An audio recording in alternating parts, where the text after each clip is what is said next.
In three, two, one.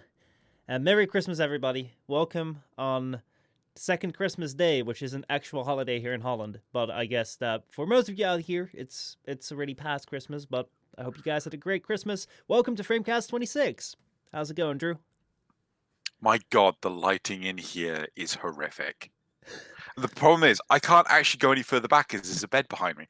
Right. So yeah, just greetings one and all. It's a nice, enjoyable time. I am lit so incredibly poorly. I'm so glad that I use video game footage for this instead of my face. Yeah. So if you're listening to this and you're surprised by the fact that you can't actually see Drew, he's sitting in our studio 2.0, which is actually a bedroom. But hey, at least we're here. I hope you guys had a great 2 3 days of Christmas. How was your Christmas, Drew? It's been good so far. I've only had to fix one thing for work, which was a bit of a pain. Mm-hmm. But aside from that, I've had a nice, relaxing time watching way too much TV, playing some of The Witcher 3 on Switch, Mm-hmm. and yeah. So before we got started, you were talking about The Witcher 3, which you've been watching. How's that been? Well, you mean The Witcher TV, the Oh yeah, well, Netflix the Witcher series? Witcher series. Yeah. So I've got to tip my cap. I was actually very entertained by the show. I thought the first episode was a little bit weak, but for the majority of it, it was actually really, really good. I very much enjoyed it. I think Henry Cavill's performance has been incredible. Everyone did a phenomenal job, especially the actress that played Yennefer. And as a result, I decided. So I picked up the Switch game back in. Oh gosh, what's the name of the thing? Black Friday sales because it was Mm-hmm. on cheap. And I thought, yeah, okay, I'll pick that up. And now that I've actually picked it up and I'm starting playing it, like I actually understand the references, and I'm like, oh man, that's just so much better. Yeah, Have you ever played Witcher series before the free? I tried to play the first one and I Mm-hmm. could not get on with it. Like the camera and everything was just super janky. This was on PC. Mm-hmm. The camera and everything was just super janky, and decided, nuts to it. I'm not gonna bother with this. This everyone says that this game is amazing. I don't care enough. Like I've played enough action games where the camera is just jank, and decided not to bother. Then everyone was ranting and raving, saying the third one was utterly amazing. So I picked it up, but there were so many references and things that I didn't understand. Like there's one reference that happens really early on the game where Geralt is referred to as the Butcher of Blaviken, and I'm like, what the hell's that? I don't understand. You actually watch the series, and it gives you a really good setup of how the world works for the Witcher franchise, and it's just like, oh, okay, now I feel I have some form of understanding of how this world works. I'm prepared to play the game, and I've actually been enjoying it. I actually understand what the hell's going on. Mm-hmm. No, that's something which has always kept me away from The Witcher because I've known that people have said, "Oh my god, it's such a great game." I've never really touched it because I'm always very wary of stepping into game series, like Mass Effect, like Witcher, like I mean Fallout, which quite frankly I don't have to step into the latest entry anymore, thank God.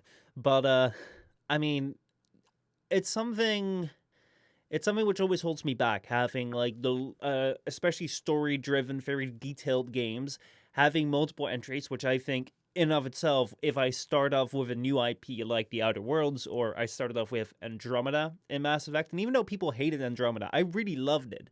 I think it's a great thing if that thing continues, but if like a Mass Effect 2 is comes out and then people say like, oh, that's the greatest thing ever, it's like, yeah, I kind of need to play one first in order to understand it. And the same thing with Witcher 3 is like, I'd be afraid that I just wouldn't be able to understand if I didn't play 1 and 2. But now that this Netflix TV series has come around, I'm probably, if I watch that, I might be very easily enticed to play that game because I've heard a lot of good things about it.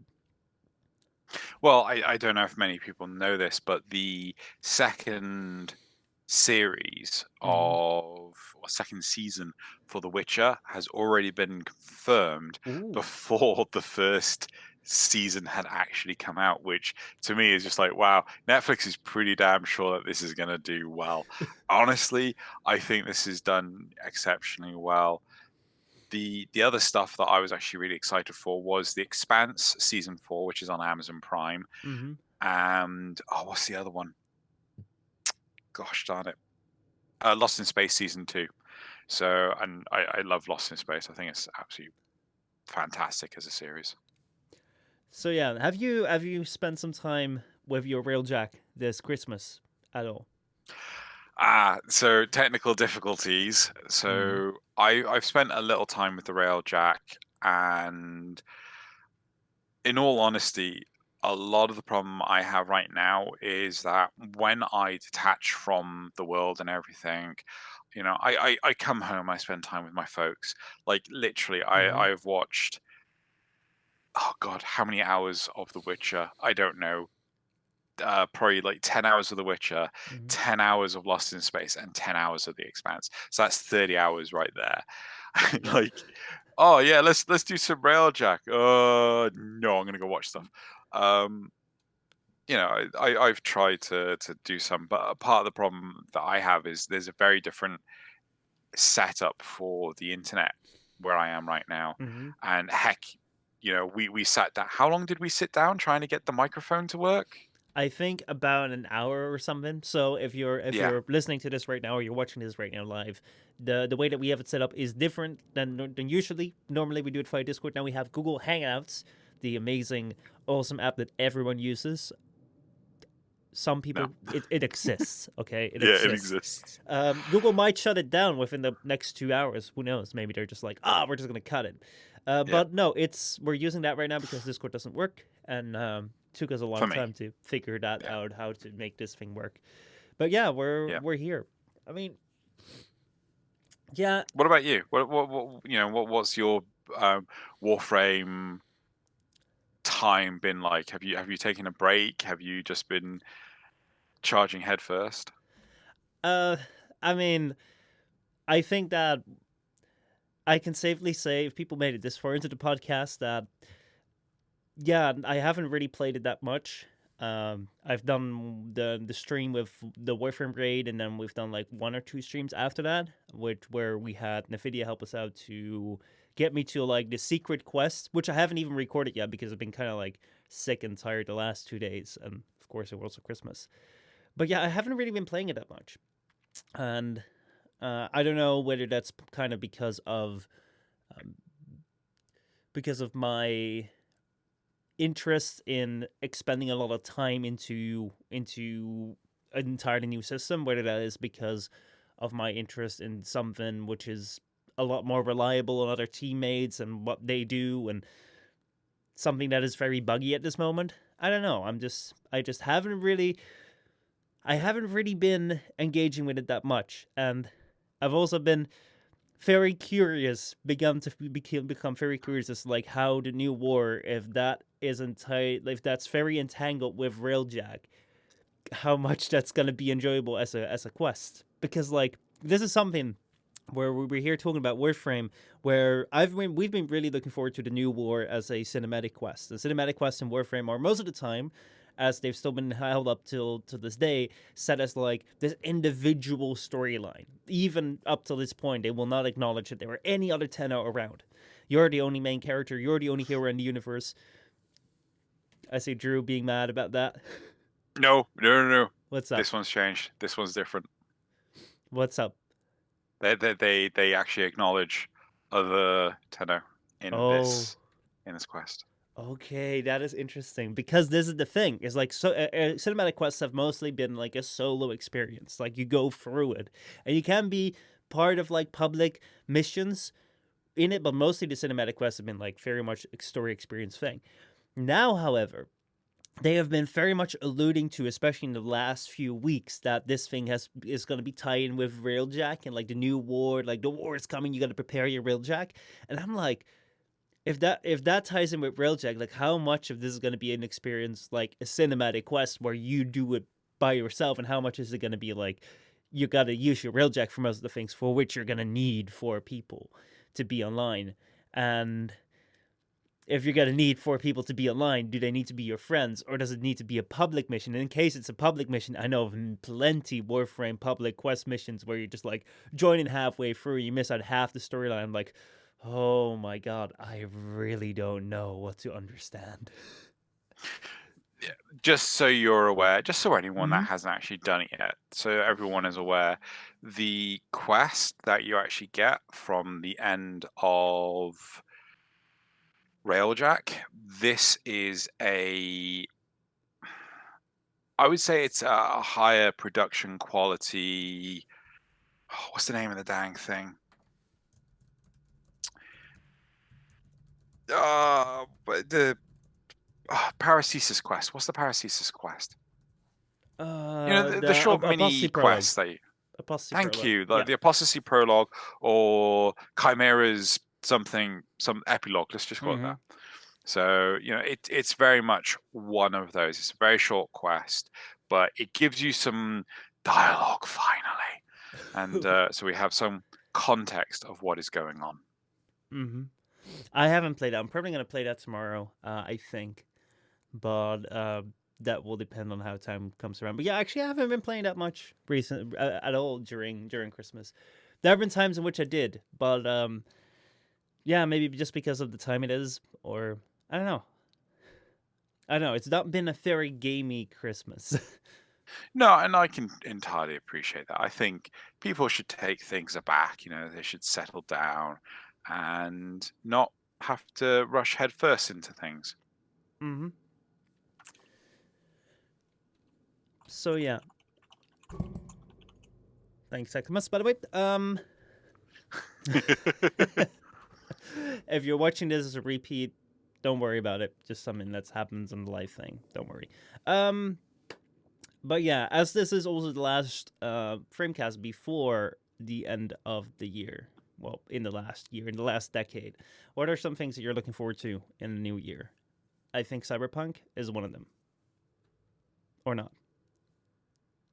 I'm totally looking forward to Cyberpunk. Actually, some of what I've had for Christmas is mostly like money and things like that. Honestly, I'm going to be putting it aside for new computer stuff. Like Mm. I'm looking to replace my CPU, my motherboard, my RAM. I don't know if I need to replace anything else because I want to play Cyberpunk 2077 and I want to properly enjoy it. Mm-hmm.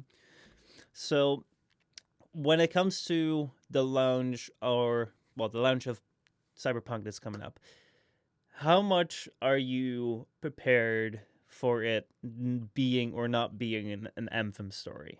Because I was super psyched about Anthem, given that there are crucial differences. Number one, Cyberpunk not being EA, but I was really excited about Anthem around this time last year, and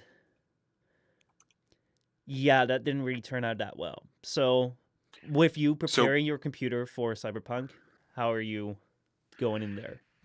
So my expectations for Cyberpunk 2077, I'm expecting it to be at least a 26-hour game, Mm-hmm. right? First person shooter. I would say it's probably going to be much, much longer. The game has been in development for freaking years. They did a teaser of it. God, I can't remember when. I'm just on the wiki now and seeing if I can actually see when it was originally teased. I feel it was like 4 or 5 years ago. And I think CD Projekt Red are going to do the IP justice. Mm-hmm. I think that they're going to do a extremely good job at making sure it's playable on a lot of platforms or a lot of rigs and things. I'm also wanting to get a new CPU and things because I want to play the new Monster Hunter expansion as well. Mm-hmm. But regardless of that, I think that companies that are able to become their own publisher is really important. Mm. So Digital Extremes have done a fantastic job. I think CD Projekt Red have done an even better job. I joke whether or not CD Projekt Red could actually steal Rebecca from DE, but I think basically in her contract it says no. But regardless of that, I think that if you are given the freedom and luxury to build the product as it should be built, then you're glorious. Is Mhm. my internet freaking out at all? It's perfect on my end, so we have no Okay. problem. I'm not. I'm Okay, not. cool. I'm not very aware with their history. But have they had anything that they published before? Um, The Witcher games. they made the Witcher games. Yeah. CD Projekt Oh Red my made the Witcher god! games, and that's why there's like such high hopes for them. So yeah, I'm just trying to see um if they made something about Baldur's Gate. Did I see?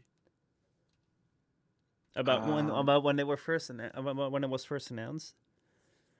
I mean, let's see. No. So they did The Witcher mhm. in 2007, Witcher 2 in 2011. Apparently, there was a Witcher adventure game in 2014, um, Witcher 3 in 2015, Mm-mm. um, and Cyberpunk 2077 in 2020. So I honestly think that. Yeah. Also, I don't know if you're aware, CD Projekt Red own GOG. They own Good Old Games. Wow. Yeah, that's how they've afforded. It's like that's how they've been able to afford for the production of all this stuff. Mm-hmm.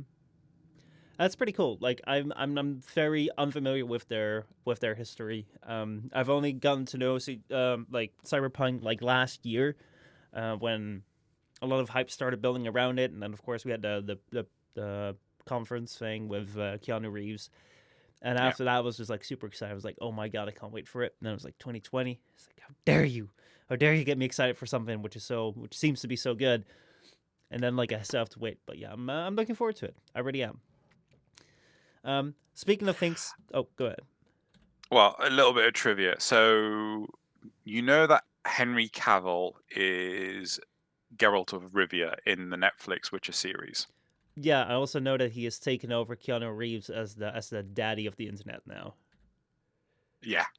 So one thing that I thought was really funny, I watched a clip from the Graham Norton show, which had Henry Cavill on it, and apparently Henry Cavill is a bit of a gamer, Mm-hmm. and he was playing World of Warcraft when he got a phone call from Zack Snyder, letting him know that he had won the part of Superman, and he Mm-hmm. nearly missed the opportunity because he didn't pick up the phone. So he was busy doing something in World of Warcraft, and like the phone rings, and he just chose to ignore it. And then afterwards, he went to call them back. It was just, yeah, it was funny. Yeah, sorry, I missed my career breaking opportunity. I was just raiding in World of Warcraft, dude. Yeah, Beautiful. That's yeah, what we call an epic gamer move for sure. Moving on to another topic for the coming year, the new generation of consoles. Starting off, of course, with the Xbox. Did you see the new Xbox thing? yeah. Isn't it like the Xbox Series X? Yeah, it is. I'm It's I'm just I'm just waiting for like the third generation where it's the Xbox Series Triple X. oh my god. Honestly, I don't understand. I don't understand anything around the Xbox lineup. Like they start off with the Xbox, that's cool. Xbox 360, fine, whatever. Name your thing, this is your second thing, whatever you want. Then they go to the Xbox One, which makes things horrible to like look for like if you want to look for like a second-hand Xbox One, it's like, yeah, if you want to find the original, it's like it's so incredibly hard. Why the hell do you call it the Xbox One? But I'm like, okay, fine. You know, you start out with Xbox 360, then you go to Xbox One. It's like, okay, maybe you just want to hit the reset button, then go to Xbox One, Xbox Two, Xbox Three. No, they're gonna go with the Xbox Series X, which is just super similar to the name of Xbox One X. That I didn't know for like the first 2 days whether it was gonna be just like a redesign of the Xbox One X because it looks super similar. For those of you who haven't seen it, it's just like, you know how most consoles are just like this. I mean, this console-sized thing, kind of this console-sized rectangle Yeah, on a horizontal axis, and now it's just like a vertical axis, kind of like a fridge-shaped thing. yeah. And it's like, okay, I can just see that as a cool redesign of like the Xbox One X, but no, this is the Xbox Series X, and the controller looks pretty much the same. The thing is in a different shape, but it looks pretty much the same. So yeah, Well, one thing I will give Microsoft is they've done a phenomenal job of creating a controller that is comfortable for most hand sizes. mhm, I know I've got some friends who have hands the size of, I don't know, something exceptionally small, like a 1 pence piece. What you call it? You know, like this is the Steam controller, yeah, and I love how this feels in my hands. Like this grip, you know, mhm, it properly fits the palm of my hand. I play things like the Switch, where you know it's got this rounded Joy-Con thing, and like it barely fits in my hand. I don't know if it's actually mhm. appearing Yeah, I on the see it. camera. So, you know, like, and it doesn't feel comfortable. Like after a while, my hand aches. Like, you know, and this is pretty much just a bog standard rip off of the Xbox. I gotta say, I do actually thoroughly enjoy the way that Microsoft really built a controller that fits in the palm of your hand. Mhm, Right? Like I remember playing on the PlayStation, and the PlayStation started the whole design of putting something in the palm of the hand. But like, my God, after a while, my hands really started to ache. I think the interesting thing with the PlayStation controller is that even though a lot of people like see that as one of the most original controllers, like the OG controller they start out with, at least the people that I grew up with, who always started out with PlayStation. It seems like a very, oh my god, PlayStation invented the controller. It's not really that way. If you look at the original PlayStation 1 controller, it was just pretty much straight up a ripoff of like the Nintendo SNES controller. But then later on, they added like these two joysticks. That's the word I was looking for, and that gave it a distinctive look. And they just Wait, kind of, sorry, the PlayStation and the SNES controller. yeah. If you so the way that PlayStation came to be, I don't know if you already noticed or not, but basically the way that PlayStation got originated was that um, Nintendo was working with Sony for, in addition to the SNES was going to be a top-loaded cartridge with a bottom-feeding disc drive. So it was going to Right. have two things. And then Nintendo backed out at the thing last second. There are still prototypes of this thing around. It's like a Nintendo Sony collaboration. And then Sony was stuck with this half-finished product, and they were like, well, with what we learned from Nintendo, we can just as well make our own thing. And from that thing birthed the PlayStation 1. So they basically took this project they've been working on, which was like a bottom loading disk drive game console for the SNES, and they just turned it into the PlayStation, and they took the controller of the SNES and they gave it like two sticks that come out. And then they gave it two more bumper buttons, and they were like, okay, no, that's our thing. And that's how PlayStation came to be. I never knew that. That's incredible. Mm-hmm. It is really cool. Like if you look up like Nintendo PlayStation console or something, you'll be able to find it online.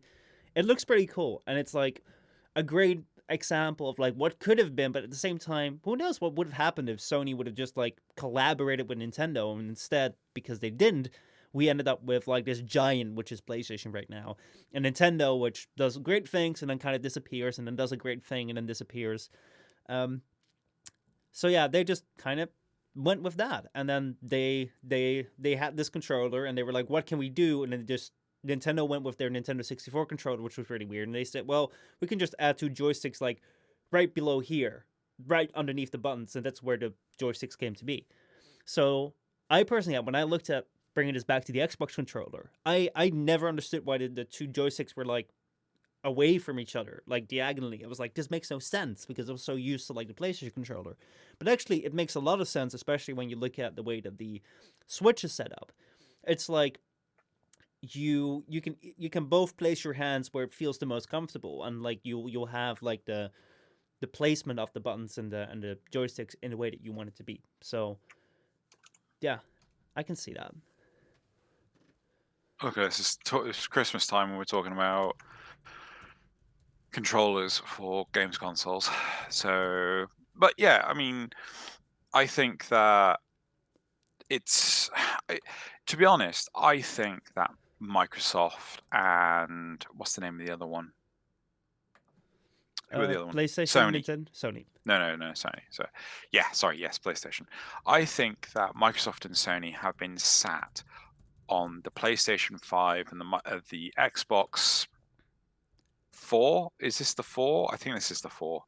For years. I think Mm-hmm. they designed the hardware and everything for absolutely ages, and they were waiting for a significant drop in sales Mm-hmm. to the point where, oh, look, let's go release another console. Yeah. Because I thought it was exceptionally strange that Microsoft announced the console and then PlayStation immediately announced the console. It's just like, so how are you able to do these announcements unless you've been sitting on them? Well, So, I mean, don't they often like time them around the same time? Like they will always come around in the same year because people know kind of when the generation is about to end. well, you say that, yet for a long time, the generations existed. It was like every 4 or so years, but then the last generation has been like the longest one. I Mm-hmm. think when did the PlayStation 4 come out? 2015. Wiki. Yeah, like, it's been out for like 7 years, right? Yeah. I'm not so the length of a generation has just been steadily increasing. Mm-hmm. And I think it is because of how well they can milk the revenue. Mm-hmm. So if sales start to wane and drop and things, they're not going to push product. They're not going to make grandiose Christmas sales. So I think they hold off for as long as they can before they can sell the product for as much as they physically can. Well, I think that we're looking at potentially an interesting shift or a stagnation within the game console market because I've not been playing a lot of games. I've not been watching a lot of series, but I have been watching a lot of YouTube videos around old retro machines, computing, and gaming consoles. Which I don't know how, but the algorithm served it up to me, and I was like, hell yeah, I'm ready for the deep dive. I even watched a video today about like a $250,000 computer from like 1993, and it was like a beast of a of a what was it? Video machine or something. Like it was used for high end graphics. It had 16 gigabytes of RAM, and yeah, it went from $250,000 to over $500,000 if you wanted to buy it retail at that time, which is insane. But anyway, we're not talking about that. Um, but when I think if we look back at consoles and game consoles and what they mean, it's like we oftentimes, or at least I oftentimes look at it back in the sense of how what they are now, and then you just refer back to like where they would have sat in that time. It's like, okay, well, it's like we just have the PlayStation 4 and the Xbox and the Nintendo Switch right now. So I would see the Nintendo 64 or the Super Nintendo. They're kind of the exact same thing, but then at the time they were just like less good in technology, but they were still the exact same thing to the people of my age at that time. But I don't think that was necessarily the case, because if you go back and if you look at how game consoles actually were introduced before the game crash of 1983, which is something I never knew about and now I know about, and I don't know what to do with this information. But um, the way that these things were actually made is it kind of started out with, originally you had arcades where people would go to, and you had like these big machines where you could play one single game on, and they were kind of like you go out to an arcade, you go play these games, you put like quarters in, and you could play it. Then technology started to transform in the sense of, hey, you have this TV, we can make this box that, like, this computer situation where you can like plug in a cartridge and you can play a very, very simple game. These were not games that you were going to be playing hours on end. These were not games that could ever have been streamed or anything because they were super, super simple. However, this was the very first piece of computing equipment you would ever have. So, like, the Atari 2600 was an example of that. You had, like, the Commodore 64 came into the picture around that time. And what you had was basically everyone wanted to jump in on this, like, console market because this was the very first time people didn't even have a computer. But this was something that they could control, but it was super simple. So, what you had leading up to 1983 was that you had consoles were just like, there were so many that you couldn't even imagine it. There weren't like free. It wasn't like Sony, Microsoft, and Nintendo. It was like everyone and their grandma made a console, and you could like buy tons of random games and random things. So that games ended up costing like $1, new games, because like nothing had any quality. Nothing had any like. There was so much of it. That's at one point when computers rose up, personal computing rose up. People kind of looked at the gaming things and were like, yeah, who cares about gaming consoles, right? Like, we actually have a computer now. Like, you don't need to bother with it anymore. It was kind of worthless for a while until Nintendo came around with the original NES and then brought about the licensing thing that, like, every product is officially licensed by Nintendo and introduced it as an entertainment system rather than this novelty technology thing. So I think that that's a very interesting thing to understand, that game consoles haven't always been like this console thing, this like gaming is like like a really important part of life. It was more like a novelty thing that almost died in 1983, but kind of moved its way into what we see it now as.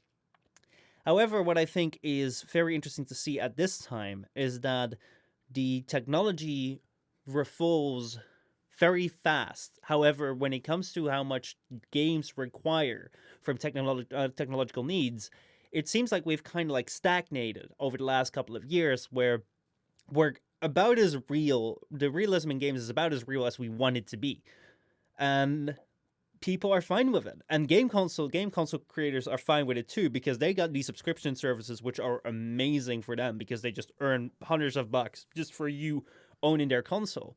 So they don't necessarily need to refresh.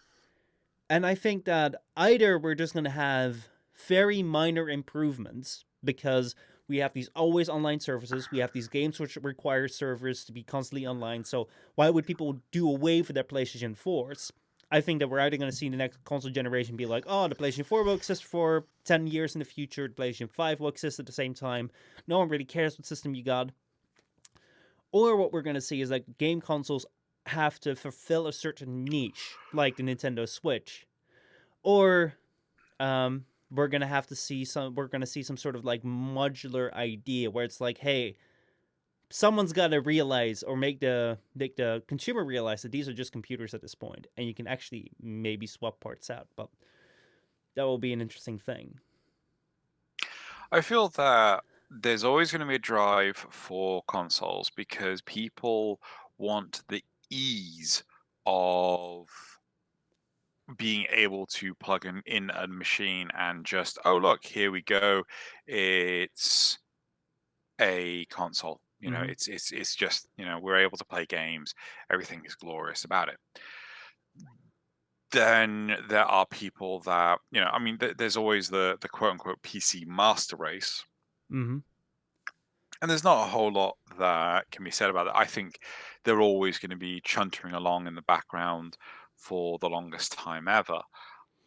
I just think that when it comes to, I think when it comes to consoles, Nintendo will always go for the niche, Mm-hmm.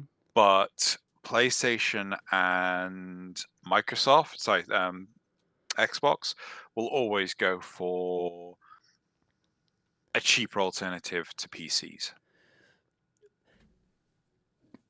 I can It's just the way see. that it's just the way that they manufacture the devices. I can see that, but on the other hand, look at what happened with the handheld market. Like, handhelds aren't being made anymore. except for the Nintendo Switch, which kind of like passed it off of being like, oh, this is a major console just being in your hands. But ever since the introduction of smartphones, people have massively replaced their handhelds just with phones because it's easier.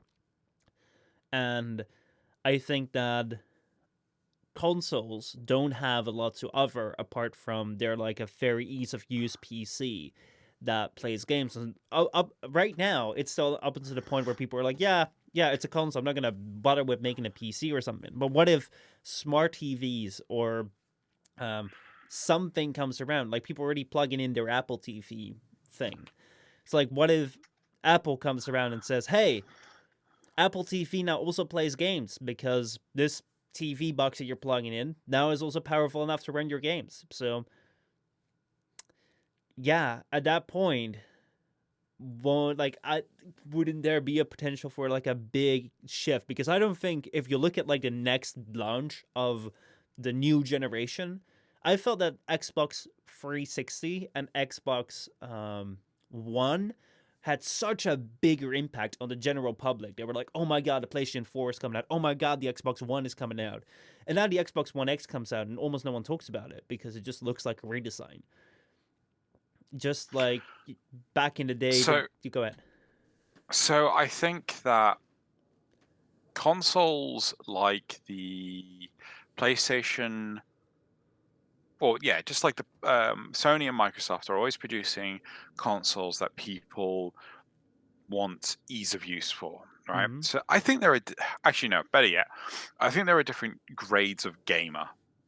So if companies like Google and Apple can produce games that can easily be played on the phone as well as something like a Chromecast or on what's the name of the device?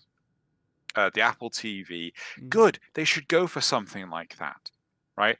But I don't think it's going to be something that gamers like yourself or myself or pretty much anyone in the audience would be particularly interested in, right? Mm-hmm. I know Loz bought into Google Stadia for the Ooh. controller, Ooh, for interesting. explicitly just the control, because he loves controllers, right? Mm-hmm. He wants to find a good controller, and I can appreciate that.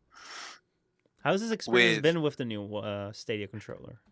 I'm not entirely sure. I need to actually go chase him down and actually find out. But I think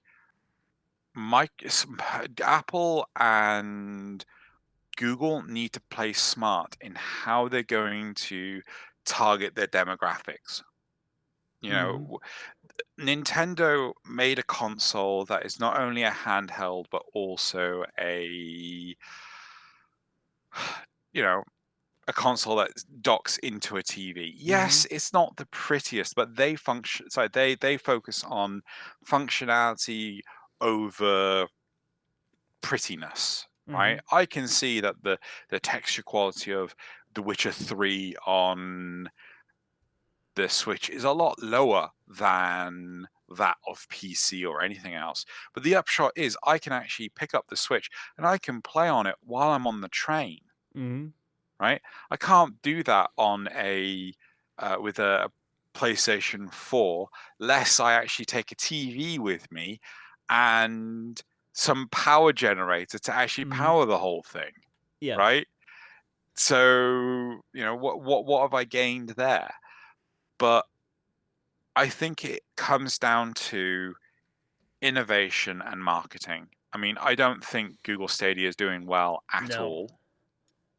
And I think that they could, Apple and Google could go a long way if they do sensible building of games. I'm pretty sure if anyone made a really clever game on their for the phone, for mobile devices, people would happily play it. But most of the games on mobile devices are just dumb gachapon games. Mm-hmm. Well, You know, like I think that the mobile market is very comparable to the early games market, where I think barely anyone that I know of even touches the mobile games market because it is just looked down upon as like this weird mess of things. From my experience, when smartphones started to come out, there were a couple of games that really got people's attention, like Angry Birds, like the jumping game. You had a couple of like I think it was like the 2064 or something like the swiping game where you had to like put numbers together. Like there were some bigger games, Flappy Bird as well, that really worked well and everyone playing them.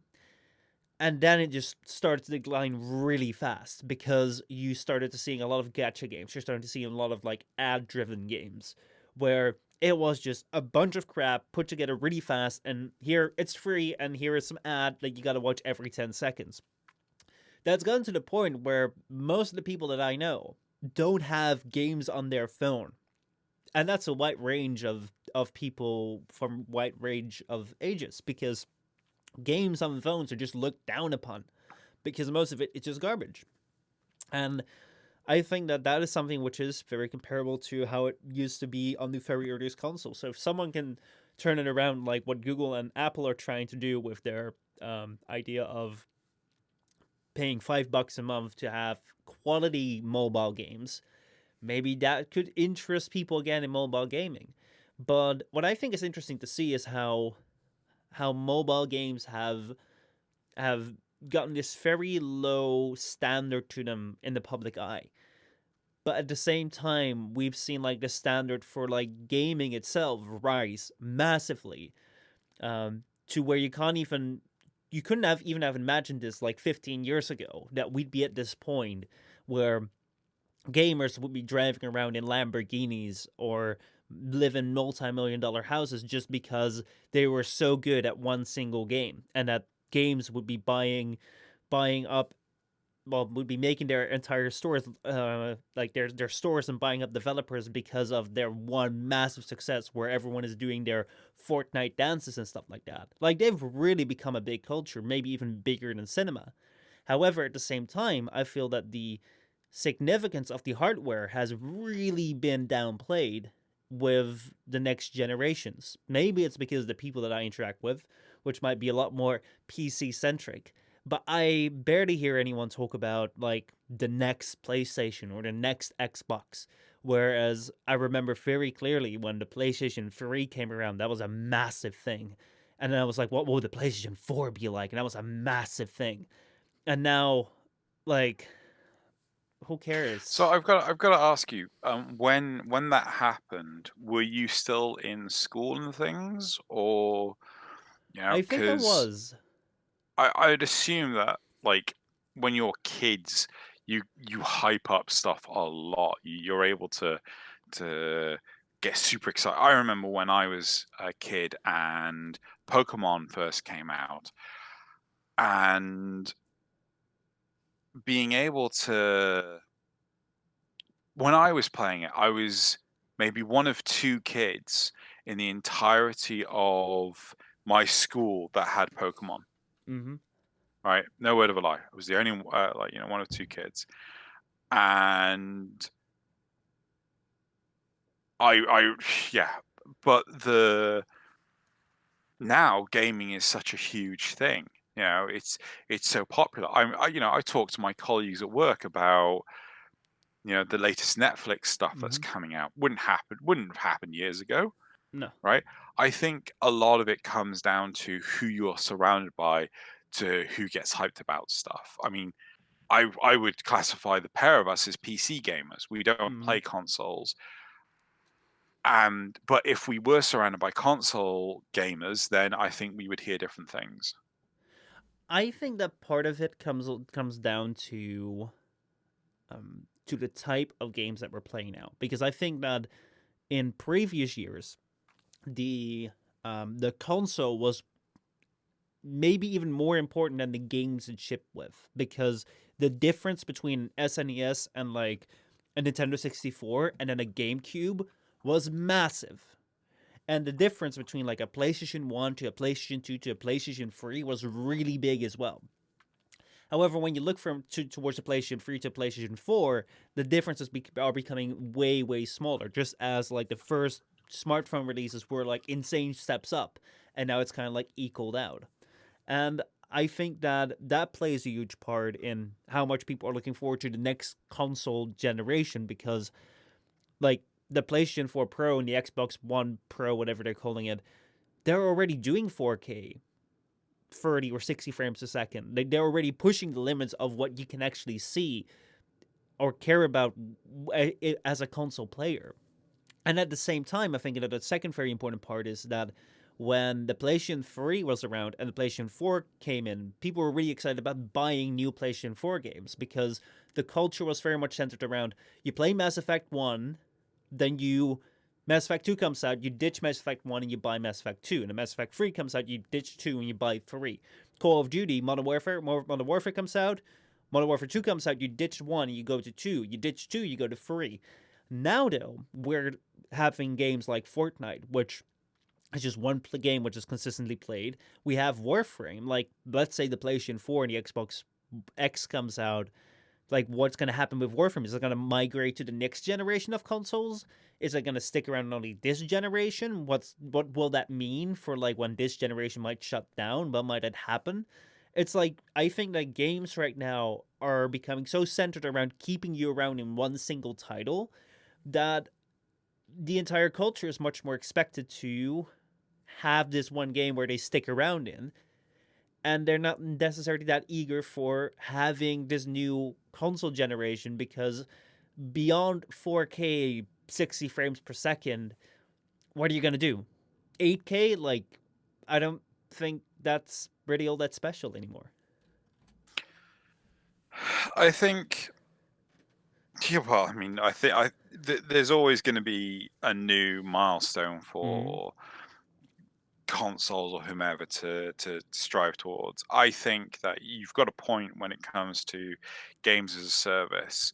I think this is why World of Warcraft is exclusively a PC title, because how would you keep up between the generations? The game is 15 years old now, and it's too difficult to keep it going on consoles. It's such a PC game.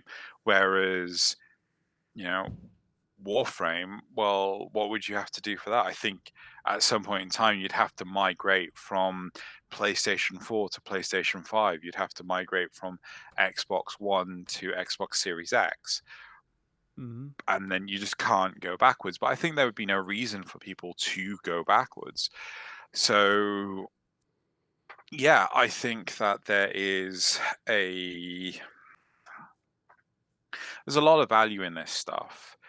And I think that no matter who you are, if you are someone that is trying to produce the next Call of Duty, or whether or not you're trying to produce the next game as a service or the next console, you're always going to be chasing the next big thing, be it 3D, VR, smell-o-vision. It's you're always going to be chasing something to incentivize people to buy into your product. Yeah. No, that's why I feel that either with what we've seen with the new Xbox that's coming out, and like I haven't heard a lot about the PlayStation 5.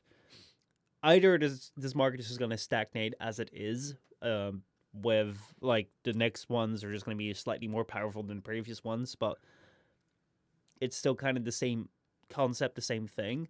And people will just be stuck with paying the subscription service, and everyone will just be going on as they are going on right now. Or something's going to happen where maybe a new player might step in and point out that, hey, over the last 10 years, how much has really changed? And look at this thing right here, which is basically a computer, which is basically something that you're continuously paying for going on the internet, which you never did 10 years ago. Why the hell would you keep on doing this right now? And let me bring you this new thing, which is way more interesting. And I think that, I think that either the market is going to stagnate or something big is going to happen. But I don't think that we're going to see a lot of continual improvements as we have seen over the last 20 years, where it was to be expected that, like, from the PlayStation 1, that the PlayStation 2 was more powerful and the graphics were more stunning, and then the PlayStation 3 was even more, and then the PlayStation 4 was like, oh my god, HDMI, and here we go, it's now HD. I think that this linear I progression is either stagnating or it's going to go somewhere where we haven't expected it to go at all. I want to propose a hypothetical to you, Mm-hmm. and before you answer, I'll give you my Okay. justification. So, have you ever seen the series Sword Art Online? Yeah, I have. Right, okay. So the whole premise is that you've got various different characters. They put on headsets and then they're just playing the game through the headset, and they don't have to move. They just lie on a bed, very much like the Matrix, right? Mm-hmm. I think that technology is coming. I think it's probably about 30 to 40 years away. Mm-hmm. And I think that when that happens, uh, farts like me will be able to retire and just basically retire into the game. Mm-hmm. I will rent out a small room in in an apartment complex and just play this fantasy game or shooter game or what have you for the rest of my days. Mm-hmm. And in all honesty, if that was an option to me, I would totally go for that. Right? And, Interesting. the idea of the retirement homes, like in Futurama, where you're hooked up to an IV and you're in VR for the rest of your days until you pass. I would be 100% down for that because gaming is my big thing. Right? Mm-hmm. I love gaming. I love running around the fields of um, Lordaeron. I'm just going to say Lordaeron.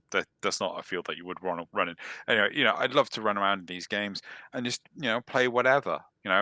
Be an actual space ninja and Mm-hmm. feel it and what have you. I think that is where gaming is going. I don't know how long it will take to get there, and I would be 100% down for living the last of my days in that kind of experience. Now, taking into consideration, I'm talking from when I'm like 70, Mm-hmm. right? You know, would you do that as a retirement thing? I would not. You would not? No.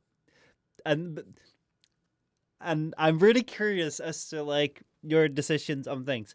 Because one of the first things that which I would ask, spending all your time in this game world, would you be alright with that without being able to like just see your relatives, see your children or grandchildren or people you care about grow up and move along within this world? Well, no, they could see me in the game. Thing is, life is getting so complicated. Like I'm so Mm-hmm. far away from so many people. Like being able to sit in a tavern in Red Ridge Mountains in Mm-hmm. World of Warcraft would feel just as real to me as, spending God knows how many hours traveling before I actually get to meet them, right? So You know, so if if the game would feel just as real as real life, would you then take the game? Well, actually, like, would you then take the game over real life? I don't think I would take the game over real life. I think I would use it as a method to enjoy the rest of my life, right? So, let's say what I have 10 years left Mm-hmm. afterwards, right? So yeah, okay. So maybe I'd have a gym. I'd go to the gym, the fat tub I am right Mm-hmm. now. I'd then go back to my room. I'd plug myself in and go adventuring with friends all around the world. Because let's face it, in this day and age, we are so heavily connected and talk to people anywhere in the world, Mm-hmm. right? I know more about Joey, who is in America, Mm-hmm. Zandy again in America, yourself in the Netherlands, you know, um, Hydroxy in Sweden. He's in Sweden Sweden, now, yeah. isn't he? Yeah, yeah, yeah. Then I know about my own neighbor.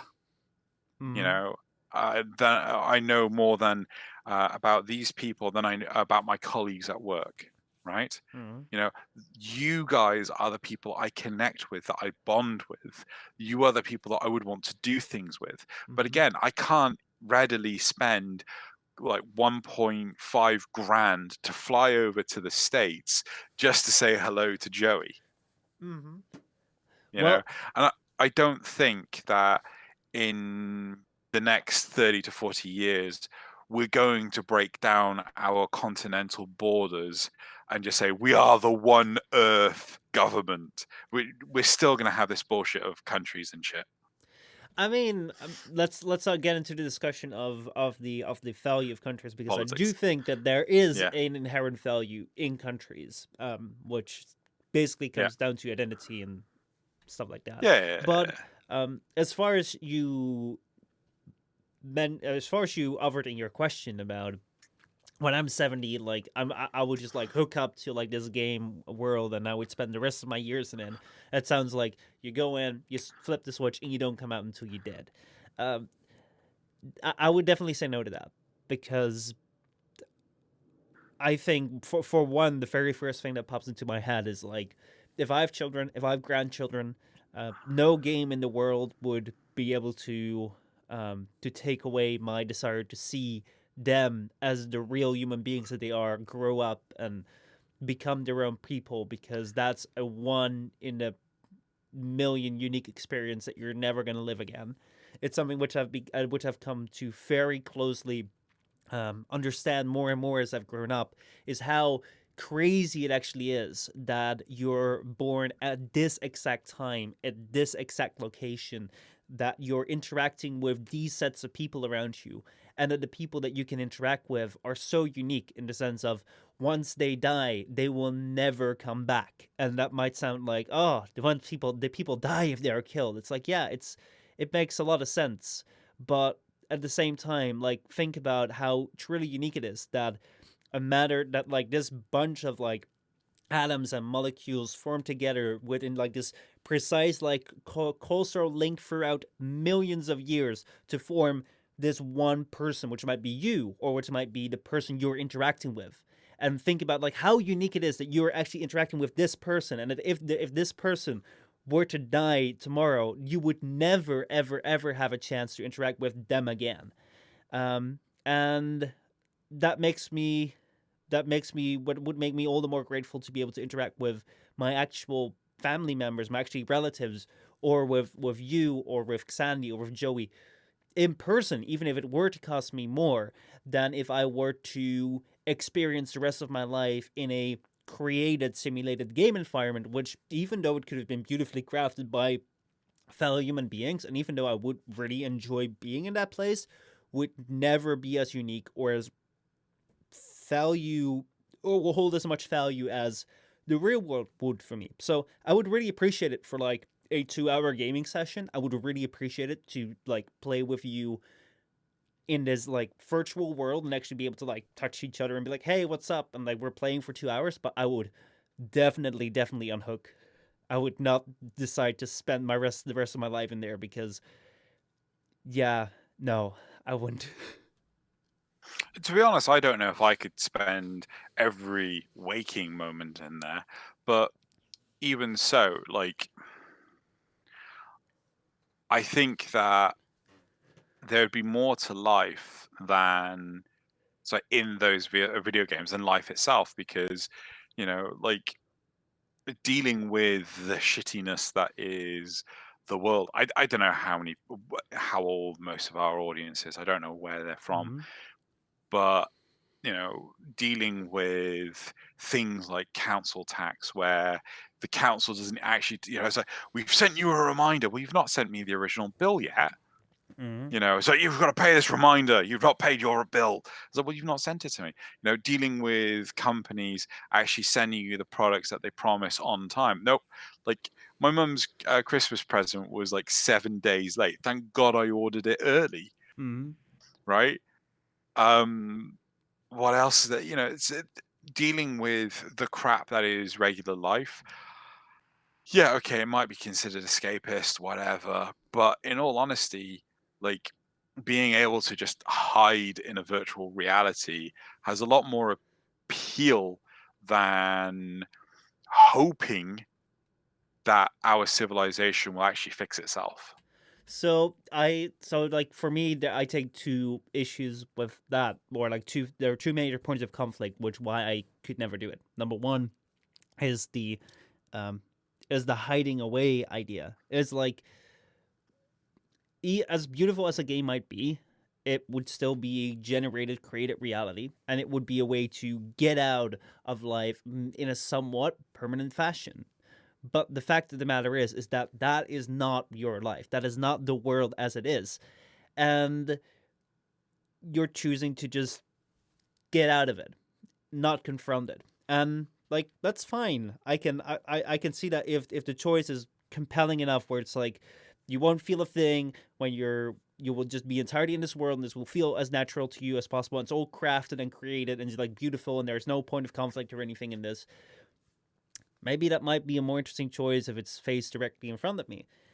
However, there is also point two where um, this is something which I've come to realize this year, and I've actually come to realize it in my search for meaning, which is a journey which I've undertaken in 2019, especially when it comes to doing YouTube as like my main occupation, where um, people say numbers shouldn't mean anything to you, but what should? Because like if you make a beautiful video and no one watches it, what does it matter? And if you make a garbage video and everyone watches it, like what does that matter? And where like what does anything matter at all? And I remember I spent an hour and a half walking outside in the middle of summer. And I think that one of the most interesting things which I've come to realize is that our being is created out of the obstacles that we find in our way. And this is something which is really interesting to grasp as a concept. And this took me a while to understand, and I don't think I truly understand it, so I'll try my best to explain it. Um, let's say that we could do away with obstacles. Actually, let's start this off differently. Whenever someone dies in like a religious setting, people will often come around and say, well, it's sad, but don't worry about it. This is all part of God's plan. And then you'll have those memes where it's like God's like create Earth, kill Timmy's dog. It's like why the hell would a God decide to kill your dog or your relative? Why would your God decide to like inflict horrible pain and suffering upon someone you hold very dear to you? It's like that makes no sense. And why would life do that? Why would life be acceptable if such horrible things can happen? That, in my case, my 3-year-old cousin was born with a very terrible heart condition and has to undergo her third open heart surgery, and that has been postponed time and time again because of various reasons. And it's like it's a really stressful thing. And even when the surgery happens, we don't know what the chances will be. And the last few months, the realization has dawned up to me that who knows, the surgery might go well, might go terribly wrong, and in that case, how fair is it that a little girl like that has to suffer a fate like that? But the thing is like, okay, let's imagine you're God. Let's imagine that you have control over this. Would you take away the suffering of such a young girl with like a terrible condition, or children with like terrible diseases? Yes, you would. Why wouldn't you? So you take away deadly diseases from children. And it's like, why not stop all children from dying? Because children dying is just terrible. I think we can all agree on that. So let's get rid of that. But why stop with children? Why not say, okay, I mean, every adult dying is a very sad thing as well. So let's get rid of all adults dying. And it's like, okay, well, it really sucks if you grow old and you can't do much. So let's prevent people from growing so old that they can't do too much. It's like, well, why not for cosmetic reasons also like make sure that they stay at the peak of their being? Okay, let's remove that. It's like, okay, well, let's remove all financial struggles. Fine. Let's remove all the struggles of having to work and let's just give them everything that they would need to survive. Fine. But then at the same time, you would have people that would be better off. And it's like, well, why not give everyone everything they desire? So, okay, you give them everything they desire. What the hell are they going to do? Because if you want something, it will be there, right here. If you need something, it will be right in front of you. What are you going to do? Well, there might be this one more thing. Because maybe you have like a family member or like a relative somewhere, which is all the way across the seas, and you really want to talk to them. It's like, you got to travel. Well, if you can have everything you want at any point in time? Why not be everywhere at any point in time? And why actually be bound by time? If you remove all restrictions, you're left with nothing, because you're not bound by any place, you're not bound by any time, you're not bound by anything. You do not exist. We exist, we are, because of the limitations that are placed upon us. And they can be really bad. And they can be so evil to the point where it can shake us up and damage people mentally because of the evil, the evil and the cruelty that they've witnessed. But it is in the end what creates us, and it's in the end us overcoming the obstacles that we're facing is what creates our life and the meaning towards it. I get where you're coming from, but I think that there were two different types of examples you were given. One which was out of our control, and ones which were in our control. So being able to alter genetics so that we didn't grow old and become infirm, that is not readily within our control. So yeah, okay, I can appreciate that. Changing it so that we had all the money in the world, that is something that we just want.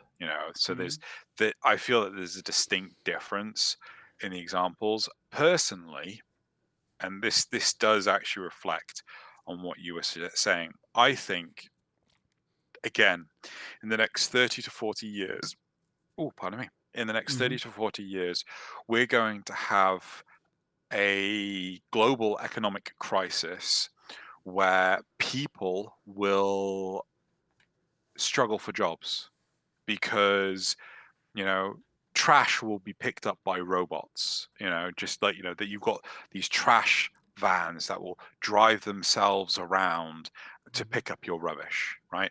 You'll have,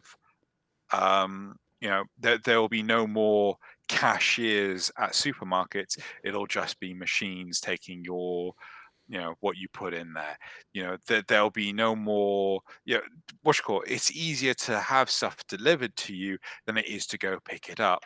So we'll have automated cars. There'll be no need for a driver's license. The world will change massively to the point where there'll be nothing for people to do, because finances will change dramatically. Either people will be insanely poor or insanely rich. There'll be no real middle ground for them. And I think that, again, this is all theory, this is all thought things, like being able to treat conditions like, and I'm really sorry to hear about your cousin. Yes. Yeah, I didn't want to do something really insensitive and just say, like, your brother, and like, no, it's my cousin, so like, I'm really sorry to hear that. Bad things happen to people that do not deserve it, and good things happen to bad people that do not deserve it, right? And all we can do is try and strive for, happiness. And it is so difficult when everyone else is out to make your life hell. Yeah. I think creating technology that's not fit for purpose, creating, jobs that are not needed, creating services that don't work, creating, it's chaos. I think that I want to point one thing out where I believed in a few years ago, but I've turned around entirely to that. Is you say that our goal in life is to create happiness and find happiness. I fundamentally disagree with that, even though I think that, like, a lot of people, when they say it, mean like the best thing. Like, it would be amazing if everyone was happy. I think that the having the sole motivation of, like, we need to be happy is a really painful, contradictory thing once you're not. Of course, we do find more pleasure in being happy than being sad. However, emotions to understand emotions, there are guiding posts that guide us towards where we want to go to, because we're very goal oriented creatures. That's the way that we have survived and we have evolved over years and years and years. So the way that our emotions are structured is like, I like the example of like the apple tree, where it's like you get more happy the closer you come to the apple tree, because that will allow you to reach the apple and eat it and survive. And being sad because you move away is an essential part of it, because if you would constantly feel happy, you would have no idea where to go. However, my main problem with the idea of happiness being the goal in life is that life is suffering, and there are terrible things that are going to happen to you or to anyone that you know. And if something terrible hasn't happened to you yet, or something terrible hasn't happened to anyone close to you yet, you're incredibly lucky, but prepare yourself, because in the next 5 years, something terrible will most likely happen to someone you know, or maybe to yourself. As an example, a a friend of ours, a relative of them recently was diagnosed with cancer, and 6 weeks later, on Christmas this year, passed away. That just took a month and a half for your life to go from nothing wrong to dead. And I'm not saying that to scare you into how bad life can be. I'm not saying that to to to bring gloom and doom to like this wonderful future which you might be envisioning, because you should envision this wonderful future, because I think that that is the goal, is to find something where meaning is, and hold that into a regard where all the suffering in the world is worth whatever you're striving for, because it's to point out that not always will you be happy. And if your goal is to be happy, the moment that you are not happy, not only has something very, very terrible happened, which caused you to be unhappy, at the same time, you're also terribly failing at your life goal to be happy. And at that point, you're kind of caught in this circle where, as long as you're not happy, you're also failing at your goal of being happy. So I'd rather I go want to ahead. jump in. I want to jump in. Mm-hmm. So in part, I agree with you, and I think that no matter what, like no one in their right mind can turn around and say, "I've always been happy," right? No. There are going to be people that will say that, but in all honesty, I'm going to call them out on it. They're lying. Mm-hmm. At no point in time, everyone has felt happy. And unless you could feel nothing at all and you're a witcher. No, I'm joking. But I think that personally, my goal is to be happy, right? I am happy in my current job. I was miserable in the first job I left university. When I left university, it was horrible.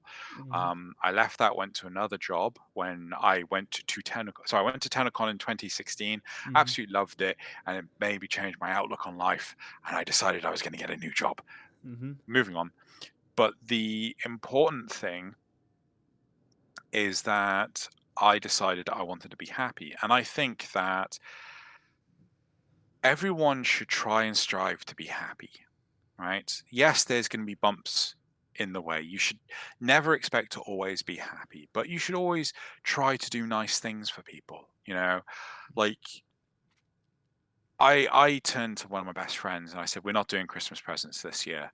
And then Christmas Eve, I decided, you know what? Yeah, I'm just going to get them a Christmas present. So I bought them a copy of The Witcher 3 on Switch, Mm-hmm. and I had to get them to give me their account details because, like, the gifting is not a thing. But regardless of that, the point is, I tried to do something nice for someone, and I think that a lot of people are too self-interested, too self-involved, and you know, Michelle, you are like one of the nicest guys I know, and like, I would never wish anything ill of for you, ever. I feel a butt coming up. No but, no but, no but. No. You know, I know but. And I think that the majority of the people that listen to us, they are all careful, methodical people that want to be happy. right? Mm-hmm. That that there's shit things happening in everyone's lives. Everyone's having to fight everything. I'm pretty sure when I go back to my place, I'm gonna have a nasty surprise where I have like a horrific bill I have to pay Mm-hmm. because I don't know, raisins. Mm-hmm. But I think it is important for people to measure self-worth in happiness and nothing else. Because I know so many people that measure self-worth in their job, in the number of girlfriends they had, Mm-hmm. in the number of kids they have. And it's just, no, just make it less physical, less quantifiable. Just measure it in happiness, Well, as weird and bullshitty as it sounds. I I can very well understand your point of view, and uh I really respect that, and it's something where I don't know whether I have the tools to fully explain with what I mean, and maybe we're stuck in a different definition of happiness. But I think I think that like the interesting thing to understand about happiness is that the times at which I have been the most happy were not the times at which I attained something or where I got to where I wanted to be. It were the times on which I felt I was progressing as faster than ever before to the point where I wanted to be. Because I've heard a lot about this a lot of times when it comes to people that have been like working really hard on writing theses for like their PhDs or like big studies they've been doing, and they've been really looking forward to like completing that and then being done with it, and they're really happy when they're moving up towards it, and when they're finishing their project, they've been working on this for years, and then they finish it, they graduate, and then they're not as happy as they thought they would be because what's next? And they're just kind of like, okay, okay, okay. I think that a lot of it comes down to like feeling that something meaningful is happening to you, or something is happening which is a pleasant movement for you, where you can be satisfied with. And like again, like it's I've been tired for the last few days, so as I said, I don't think I have the adequate tools to discuss this at the moment. I've been really, I'm gonna be getting what is it? Oh, I forgot the title of the book, but I'm gonna get uh, God dang it, do I forget his name? You had Socrates, Plato, and Aristotle. I'm gonna get Aristotle's book pretty, soon, because like he has a really like the eudaimonia um theory of happiness is a really interesting one, which I want to read more about. But um like one of the problems which I have, not the problems, but one of the things which I find with myself is that if I were to always strive for happiness, I would not have attained my most happy moments. And I will go out to say that this that choosing this path in my life where I am doing YouTube and Twitch right here, um, is has not always been the most happy choice in my life. I think that I would have been far more happy on most of the times if I had not chosen to do this, because uh, it's not the easiest thing to do all the time, and the lows can be really low, but again the highs can be really high, because as a result, for days and weeks in which I've been sad as hell because things weren't working out. In return, I've gotten to do this show every week with you. I've gotten to meet you at TennoCon. I've gotten to get to know you. I've gotten to get to know Joey and Sandy and loads of other people who I really, really value. And that is something which is worthwhile. And that is something which, as much as I hate some of these moments, and I'm sure that there will be moments in which I will have to distract myself before going to sleep if I want to sleep happily. But it means I know that through these moments, I will continue to go on, because it is worth what I want to attain. It's worth where I want to go to, and that keeps me going. Head nod. So yeah, happy Christmas, everyone. We're just gotten to very deep talks. deep talks. What makes you happy? Let us know in the comments and comments down below. Dab on them haters, everyone. But yeah, no, I think it was really interesting when it comes to like what started this whole the idea of like technology where you could like upload yourself and just be out and gone into this world, into like this virtual world. I think there's a couple of obstacles which need to be overcome, and I'm really curious to see where this will take us because I think that right now we might be very well deluding ourselves in the idea that artificial intelligence is in fact intelligence, because I have not seen anything myself yet that assures that we can in any way make something compatible with our our center of being, like any technology making that just like us. Because even like intelligence, artificial intelligence, computers are simply just things doing calculations, and they can come really close to what we might consider intelligence, but I don't think that that's necessarily It's just intelligence. pretend. Yeah, I think it's just pretend. And I think that like we tend to personalize computers, and we tend to personalize this thing where it's like, oh my god, the algorithm knows us so well. The algorithm knows. It doesn't know. Like, I don't think it knows, because there is no knowing in that. It's just a sum of various inputs, and it's algorithmic formulas that are being put to the test, and that work out in the program that's been created. But in the end, it's not knowledge, and I don't think that like this that we're anywhere close and there's any guarantee that we can find something which is compatible with us, because we're not technology. I find it really interesting the number of people that genuinely believe Skynet is a very soon to happen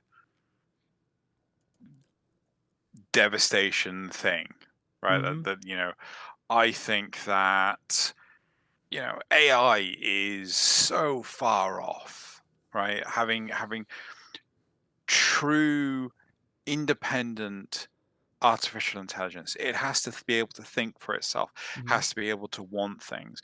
Like, people talk about iRobot and things like that, but in iRobot, you still had to talk to the machine, Mm-hmm. right? You still had to give the machine input in order for the machine to do anything, right? Regardless of the the 3 laws of robotics, ignoring Mm-hmm. all of that stuff, because I mean, that's just someone's writings in a book.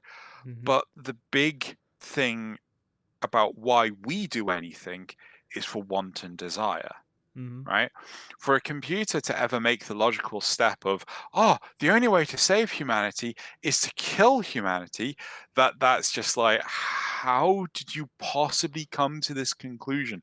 Tests and things will be run before we ever let anything like that happen. And we'll all be long dead before we ever trust an AI with our technology. I mean, hell, we've got presidents that want to build a wall Mm-hmm. between two nations.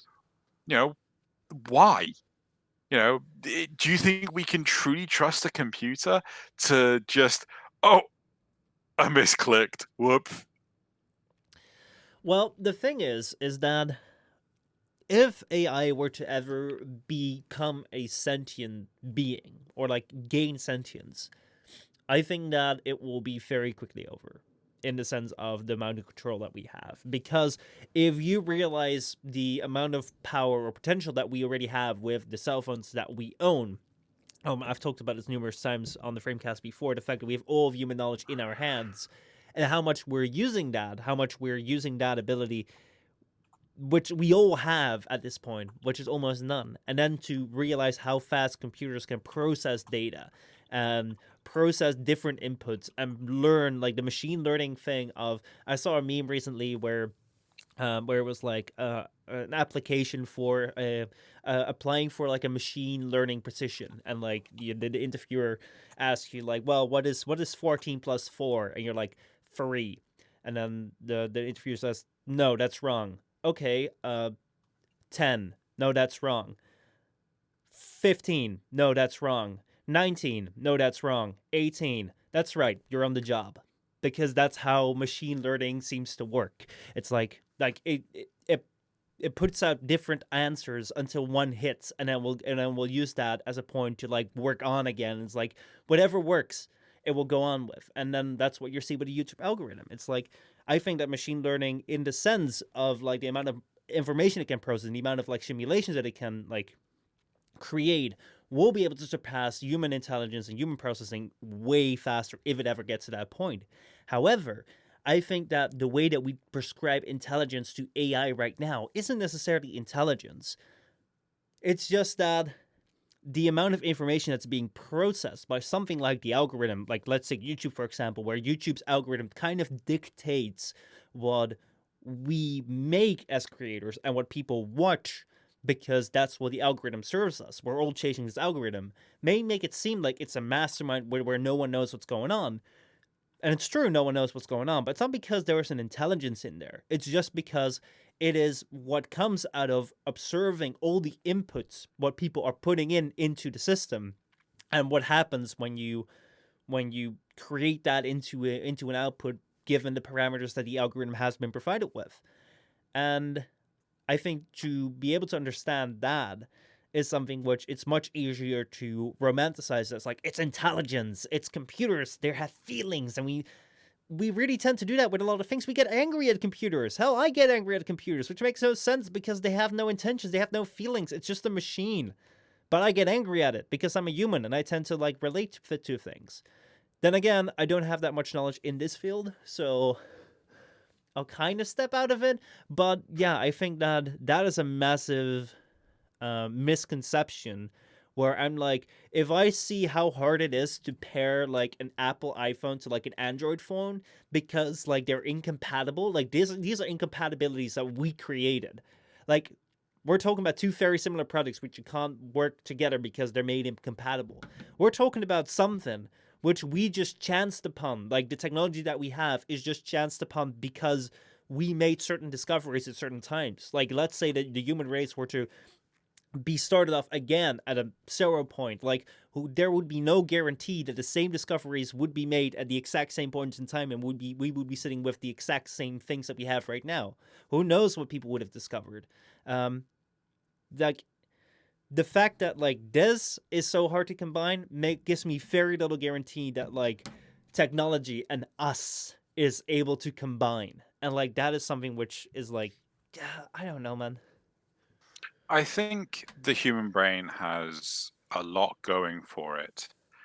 The human brain can do stuff that we have yet to replicate artificially. And I'm not saying it's not possible. I'm just saying that we aren't on the first milestone yet to truly understand it. However, I do think that things like, unless this, like, I'm down to interpretation, I do feel that um, cybernetics is genuinely the way forward. I mean, look how far we've come for artificial prosthetics, Mm-hmm. where people are slowly regaining the use of hands and things like that they lost years ago, or they never had. It's you know Cybernetics is going, I think, in a direction that um, is really important. You Mm-hmm. know, I think that, yeah, I think medicine and stuff is where a lot of this stuff will come from. Um, and yeah, you know, I mean, the understanding of how our muscles and how our body is wired up to. I mean, again, I'm using the metaphor of wired up because wires, um, in computers and stuff like that. Um, if we understand how that works, and we understand how our receptors work, and how our senses work, and how the information is relayed, then having the technology available to replicate that and to bring in connections between things is something which I can foresee happening, and I think is a really cool thing. A good friend of mine has been paralyzed ever since his 13th birthday. Well, actually, no, that wasn't his birthday, but like since he was 13, and like he's been paralyzed from his neck down, and it's like it's so weird growing up with seeing someone whose body was perfectly fine except for one severed connection in his neck, and it's like, isn't there a way to fix this? Or seeing people that have a hard time speaking. I'm like like a family member of mine had a stroke, and they have a really tough time speaking, even though in their mind they're able to like speak freely, but once they try to communicate it, they can't. Figuring out, if you can figure out where where like the translator is between like what's going on here, what you want to say, and how you actually say it, if that can be figured out, that would make a massive step forward, and that would be really helpful to a lot of people. It's just, can you understand how that works, and is there anything that can be applied to make that work, which we have access to right now? And those are really interesting things, and that's like, this is a field where I know not a lot about, and I'm actually like, I think is really fascinating. And honestly, I cannot believe that this isn't something which is a lot more popular or on people's minds, because of the possibilities that it could purport to us and the people around us. So I can't. So I actually did a study, a bit of research for my Mm-hmm. degree on this individual. I can't tell if he's a professor or just a doctor. If he's deputy vice chancellor, he's got to be a professor. But anyway, so this lovely gentleman, Kevin Warwick, did some research into cybernetics, where he actually built a control module that allowed him to remotely control a robotic arm, and it would tell him through the pressure sensors on the arm when he was clutching an egg. Ooh. So he knew that he had picked up this egg and was able to, move it around and things without breaking it. So this research has already been done. And if anyone is interested in cybernetics, I do suggest go check out this guy. He's a very interesting fellow. And yeah, I mean, I forgot what was the rest of what you were saying? Oh, yeah. So I think that we are potentially closer with cybernetics to resolve some of these issues than we are with things like gene therapy or anything like that, where I don't know, clone a person, regrow their kidney or whatever and replace it. I think that when you're talking biology, there is a lot more concern about things going wrong, right? Mm. Or at least that's what the horror movies portray us. I really wish Loz was here for this, because he would be able to tell us more. And but like, you wouldn't want to just randomly grow, just growing a kidney, just shove it in this person. That we have to make sure that the kidney functions right.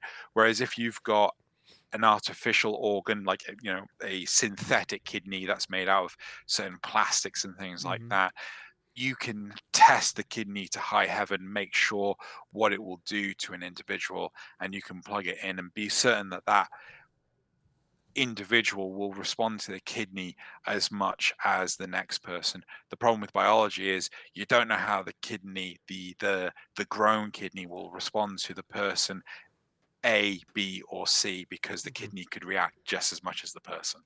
Yeah. That is my understanding. I might be talking shit. I think that This is there's not my specialty. I think that there's an interesting difference between like um cybernetics in the sense of like having robotic parts, like replacements parts of your body, which interact with the bodily systems which we are like discovering or have already discovered, and making that play into like the psyche. Like in the sense of maybe let's say that we could create a clone of you. Would that clone be you?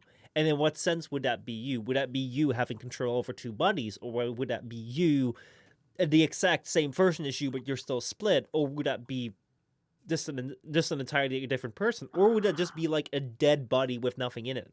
I think that there's a distinct difference between that. But one thing which I think is really fascinating, especially since, as I said, we recently had someone who was diagnosed with cancer a month and a half ago pass away about 2 days ago. Um, One thing that's really fascinated me is that we have this advanced understanding of the human body and what it can do and how we can make things better and like all these things. At the same time, this is something which I do not understand at all. But hear me out. I go to like the dentist every 6 months to like have my teeth checked and to see like how am I doing with brushing? Where can I improve? Are all my dentures are right? Do they have to like change anything? Do I have to do anything? They checked it every half a year. I remember going to primary school and every year you would have like someone from like the government child care or whatever. They would go out, they would check you and they would like measure you and then they'd be like, okay, is I told you're gonna grow. When you were like getting your hormones, it was like, are you growing faster than usual? Or are you gonna go growing slower than usual? Stuff like that. So I thought that a health check was like a very regular thing. Now I've realized when this person that this person was discovered that he had cancer throughout his entire body, like literally full blown cancer, and when he went into the hospital because he didn't know about that before. I was like, I haven't had a health check in years. There is no way that like you're there's no place where I go to like a hospital or like a doctor where they do every half a year a scan or a check where they check for well-known diseases, where they check for well-known symptoms, where they check for like the overall vitality of they don't. No one checks your body for like how well it's doing. The only time we do that is when we go to the hospital or we go to the doctor because we're feeling that something is wrong. We're our own indicator, and then someone will take a look at what we indicate might be wrong. But our indicators for what might be wrong can be way off. That's the example of the person that I knew who didn't know he had full blown cancer until it was already too late, and that is insane to me. Like seriously. So, talking from first-hand experience, for those of you who did not know, I don't know if Michelle knew, um, I actually have a heart condition called Wolff-Parkinson-White syndrome.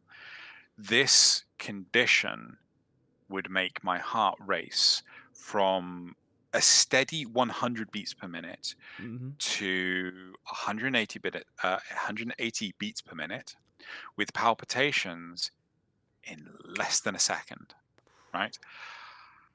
And this condition I thought was normal. I thought every growing boy experienced this. Mm-hmm. I didn't realize that it was abnormal, right?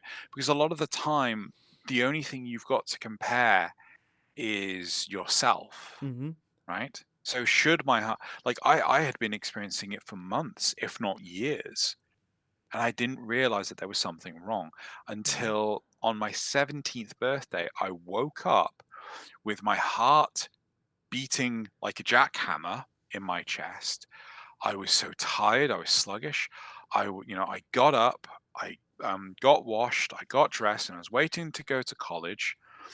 And my mum came in with my cereal, and she could physically see my heartbeat through not only my t-shirt but my fleece covering it, right?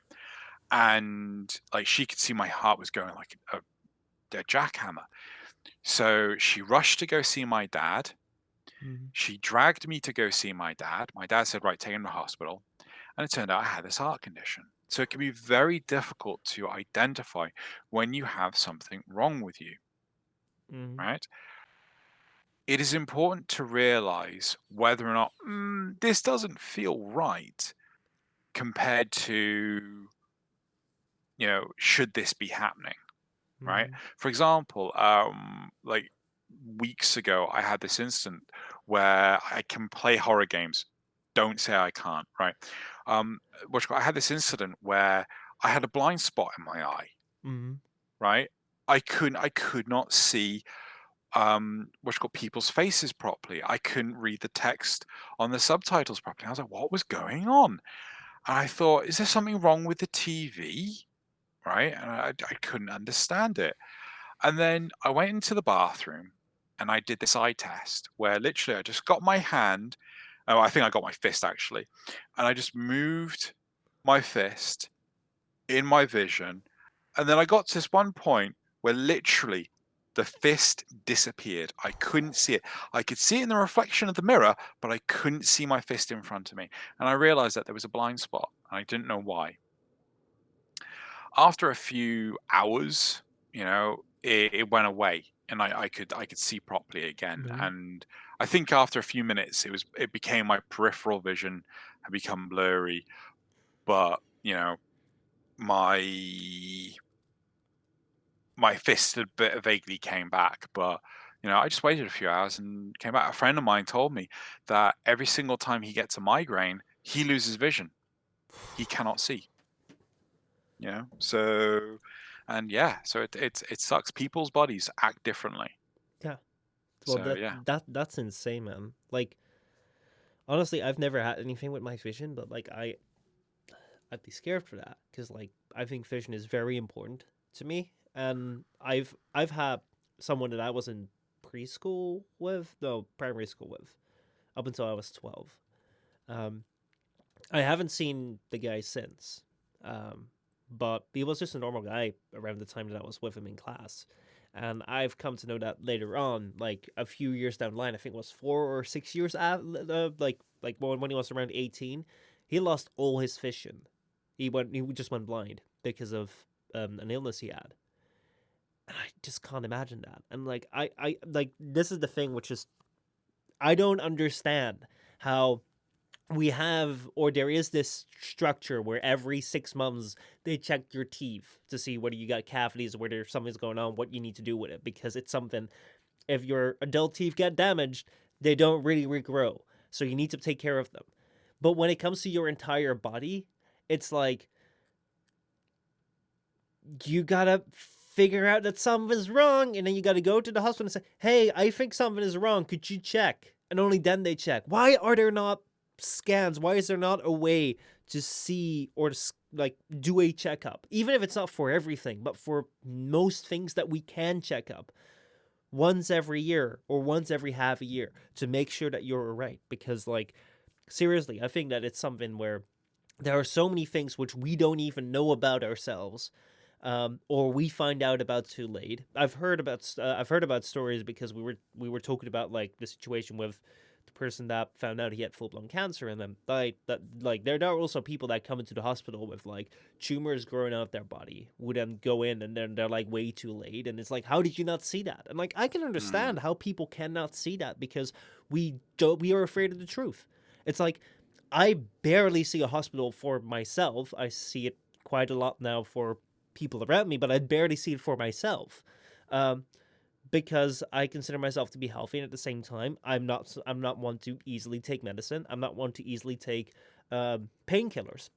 I'm more of the approach, as long as I can work, I'll work, and if I really got to take a rest, I'll take a rest, and like that's my like mediation. It's like if I have a problem, I'll just rest out for a couple of days.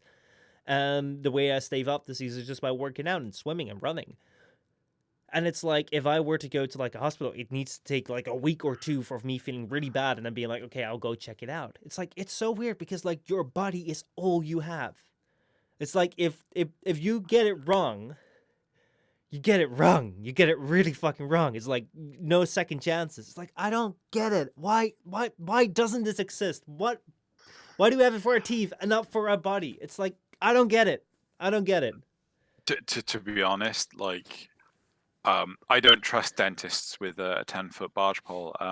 Again, I don't know if you know this, but I had a tooth removed Mm-hmm. years ago because when I was 14, I went to the dentist and so, oh, you need to have a filling, right? And I was just taken aback because I had 3 teeth in a row that needed to have fillings, Mm-hmm. and I was so confused. Like, why did I need to have all these fillings? So she did them, Mm-hmm. and she did them really badly, right? And one of the teeth, it had like the majority of the tooth carved away, Mm-hmm. and there was barely anything left. And what you got after a few years? No, it was like 10 years or so. Mm-hmm. No, probably more than that. The filling started to degrade. I was actually in, oh God, where's the Luxembourg? I was at a conference, and what you call I had horrible pain in my teeth, or this one tooth, and I had a metallic taste, and I'm like, damn it, the filling is degrading, and I'm in another country right now. So I had to brush my teeth every few hours, um, and use special toothpaste to numb it, sort of thing. Mm-hmm. And then, like, the second we landed at 8:30 in the morning. I called up the dentist and said, like, I need an emergency appointment. I think one of my fillings is falling out. When can I get one? It's like, can you be here in an hour? Yes, I'll be there in an hour. And sure enough, I went. But um, there's some stuff to do with teeth and things that a lot of people don't know about. Don't get a root canal. Like, I'll happily talk to anyone that has any questions. Message me on Discord or on Twitter. But for whatever you do, do not get a root canal, and do not get a bridge for your teeth. You are better off not having anything and having the tooth removed, which I did, because of the impacts to your heart later on in your life. Mm-hmm. It can lead to heart disease. So do not get a root canal or a bridge, Mm-hmm. as weird as it sounds. Anyway, we ended up talking a lot about medicine, AI, what's it called, cybernetics. The idea of living in VR for the rest of our lives when we retire. We've been all over the place. So I think we're going to come to the end of this episode now. It was super Um, reminiscent of every Christmas table talk, I think.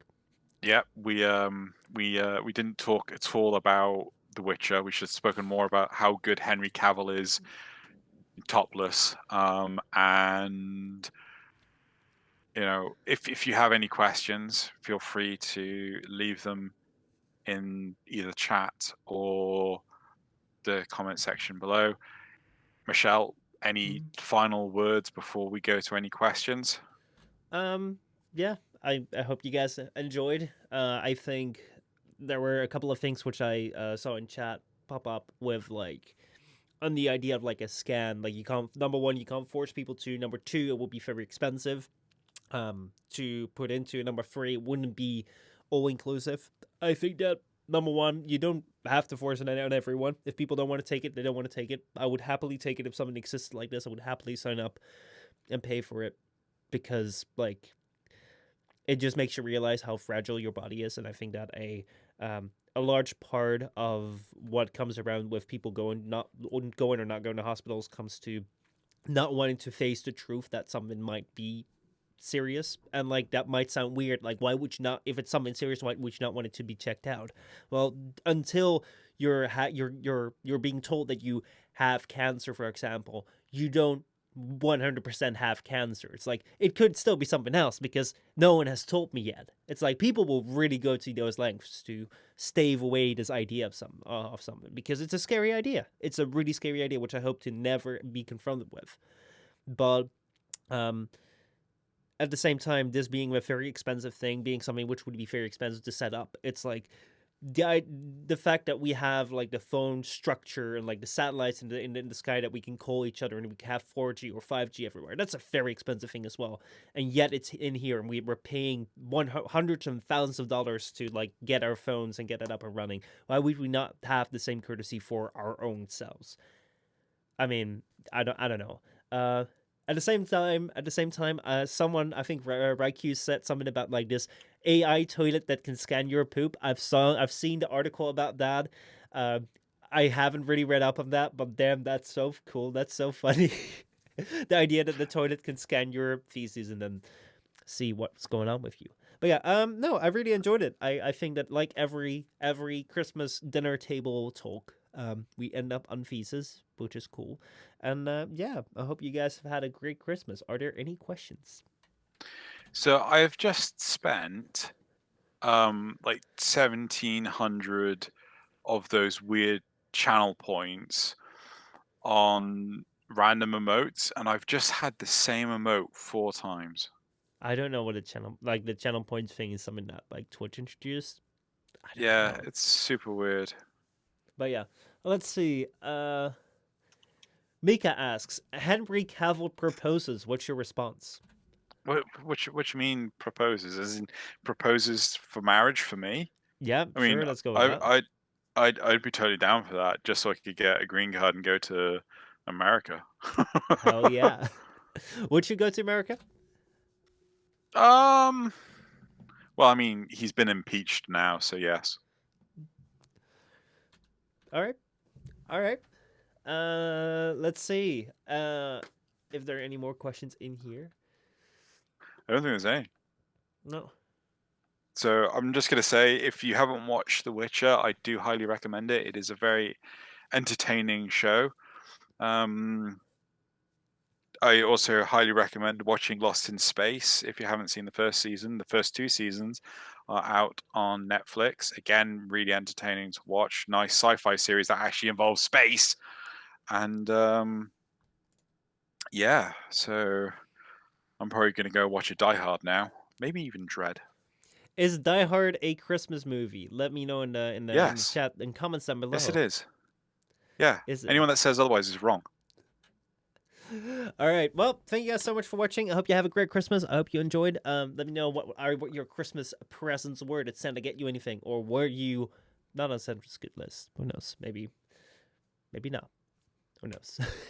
But hey, thank you so much for listening. To next week, we'll be back on like a different day as well. We won't be back on Tuesday because Tuesday is New Year. So I want to wish you guys a very, very happy 2020. Also good final days of 2019.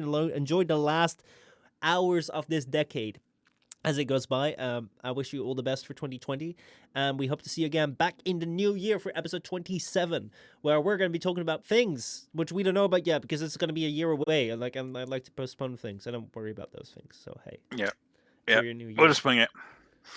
All right. Bye, everyone.